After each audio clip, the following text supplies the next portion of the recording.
नमस्कार।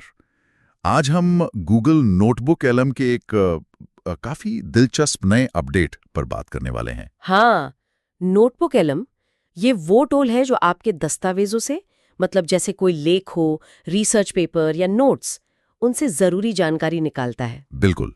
और खास खबर यह है कि इसका जो ऑडियो ओवरव्यू फीचर है, अच्छा। हाँ, जो टेक्स्ट को एक तरह की बातचीत वाली ऑडियो समरी में बदल देता है, वो अब हिंदी समेत 50 से ज्यादा भाषाओं को सपोर्ट कर रहा है। अरे वाह, 50 से ज्यादा हिंदी के साथ। जी हाँ, हमारे पास इस पर एक लेख भी है, तो आज हम इसी पर गहराई से बात करेंगे कि ये अपडेट क्या है और ये कैसे जानकारी पाने के तरीके बदल सकता है। हाँ, ये तो बहुत बड़ी बात लगती है। सोचिए ना, अलग अलग भाषाओं के स्रोतों को अपनी मर्जी की भाषा में सुन पाना कितना आसान हो जाएगा। बिल्कुल। और ये गूगल की जेमिनी ऑडियो तकनीक पर चलता है ना? हाँ, वही। पिछले साल जब ये 200 से ज्यादा देशों में आया था, तब से ही इसकी काफी चर्चा है।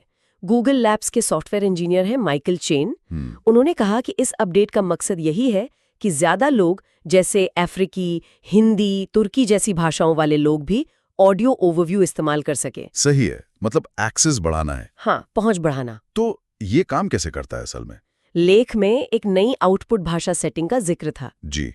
इसका मतलब ये है कि आप चुन सकते हैं कि आपको ऑडियो समरी या जो चैट के जवाब हैं वो किस भाषा में चाहिए। अच्छा, तो सोर्स किसी भी भाषा में हो, आउटपुट अपनी भाषा में। हाँ, बिल्कुल। और यही लचीलापन वो इसे बहुत खास बनाता है। स्रोत में एक बहुत अच्छा उदाहरण भी दिया गया था। हाँ, बताइए ना। मान लीजिए कोई टीचर हैं, वो अमेज़न वर्षा वन पर एक पाठ तैयार कर रही हैं। ठीक है। ठीक है। ठीक है। अब वो अलग अलग संसाधन इस्तेमाल कर सकती हैं। शायद कोई पुर्तगाली वीडियो हो, कोई स्पेनिश जर्नल का लेख हो, या फिर अंग्रेजी में स्टडी नोट्स हो। कई भाषाएं हो गई। हाँ, अब छात्र क्या कर सकते हैं, वो इन सब को नोटबुक एलएम में डाल सकते हैं और अपनी चुनी हुई भाषा में, मान लीजिए हिंदी में, एक ऑडियो कथन, एक समरी बनवा सकते हैं। वाह, ये तो कमाल है।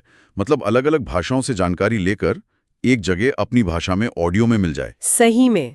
और इससे न सिर्फ मुश्किल विषय समझना आसान होता है, बल्कि ये भाषाओं के बीच वो एक पुल जैसा भी काम करता है, समझने में मदद करता है। सही बात है। जैसे प्रोग्राम मैनेजर एरियल फॉक्स ने कहा भी कि ये अभी इस फीचर की जो क्षमता है उसकी बस एक शुरुआती झलक है। वो लोग यूजर फीडबैक ले रहे हैं और इसे और बेहतर बनाएंगे। हाँ, अब ये शुरुआत है, आगे और भी कुछ आ सकता है। बिल्कुल, दिखाता है कि टेक्नोलॉजी कैसे सीखने की मुश्किलें कम कर सकती है। तो अगर हम संक्षेप में कहें तो ये अपडेट नोटबुक एलएम को उन सब के लिए एक ज्यादा पावरफुल टूल बना देता है जो अलग अलग भाषाओं में जानकारी से जूझते हैं। हाँ, चाहे वो पढ़ाई के लिए हो या रिसर्च के लिए या फिर कोई मल्टीलिंगुअल कंटेंट बना रहा हो। और ये notebook.google.com पर उपलब्ध है ना? जी हाँ, वहीं पर।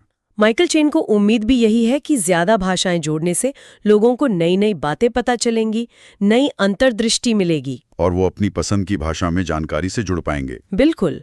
और यहीं से एक बड़ा सवाल भी खड़ा होता है, नहीं? कैसा सवाल? कि जैसे जैसे इस तरह की तकनीक आम होती जा रही है, ज्यादा लोगों तक पहुंच रही है, ये हमारे व्यक्तिगत शोध करने के तरीकों को, हमारी आदतों को कैसे बदलेगी? सोचने वाली बात है। या फिर जो बहुभाषी शिक्षण प्लेटफॉर्म्स हैं, उनका भविष्य कैसा होगा?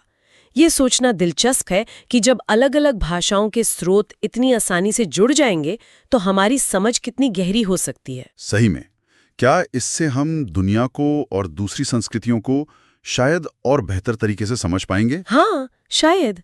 ये एक संभावना तो है। ये वाकई एक ऐसा विषय है जिस पर सोचते रहना चाहिए, खासकर जिस तेजी से ये सब बदल रहा है। ये भविष्य में जानकारी के साथ हमारे रिश्ते को पूरी तरह से बदल सकता है। बिल्कुल, देखने वाली